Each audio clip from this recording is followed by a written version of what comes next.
Hello friends, வணக்கம் and welcome to my favourite recipes Tamil. இன்னைக்கு தர்பூசணி வச்சு ஒரு சூப்பரான குச்சி ஐஸ் பார்க்கலாம். இது ரொம்ப ஈஸியாக நம்ம வீட்டில் இருக்க இன்க்ரீடியன்ஸ் வச்சு செய்யலாம். வாங்க எப்படி செய்யுதுன்னு பார்க்கலாம். அதுக்கு நம்ம தர்பூசணி எடுத்துக்கலாம். எடுத்துட்டு அதை நம்ம ஆஃபாக கட் பண்ணிக்கலாம். கட் பண்ணிவிட்டு இதை குட்டி குட்டி பீசஸாக நீங்கள் கட் பண்ணிக்கோங்க. அதில் இருக்க விதை எல்லாத்தையும் எடுத்துருங்க. எடுத்துட்டு சின்ன சின்ன பீசஸாக கட் பண்ணி வச்சுக்கோங்க. உங்களுக்கு எவ்வளோ குச்சி ஐஸ் தேவையோ அந்த அளவுக்கு தர்பூசணி எடுத்துக்கோங்க. இது நம்ம தண்ணியெலாம் எதுவும் ஆட் பண்ண போகிறதில்ல. இதோட ஜூஸே போதும். நிறைய இன்க்ரீடியன்ஸும் தேவையில்லை. வெறும் தர்பூசணியும் சர்க்கரையும் இருந்தால் போதும். இது ஈஸியாக செஞ்சிடலாம்.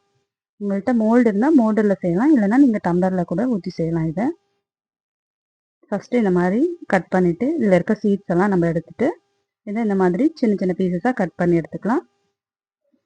இப்போது இதை நம்ம மிக்ஸி ஜாரில் போட்டுக்கலாம். போட்டுட்டு நான் இன்றைக்கி 1 கப் தர்பூசணி எடுத்துருக்கேன். இதுக்கு ஒரு 50 கிராம் சர்க்கரை போட்டு இதை அரைச்சி எடுத்துகிட்டு வந்துக்கலாம். தண்ணியெல்லாம் எதுவும் சேர்க்க தேவையில்லை.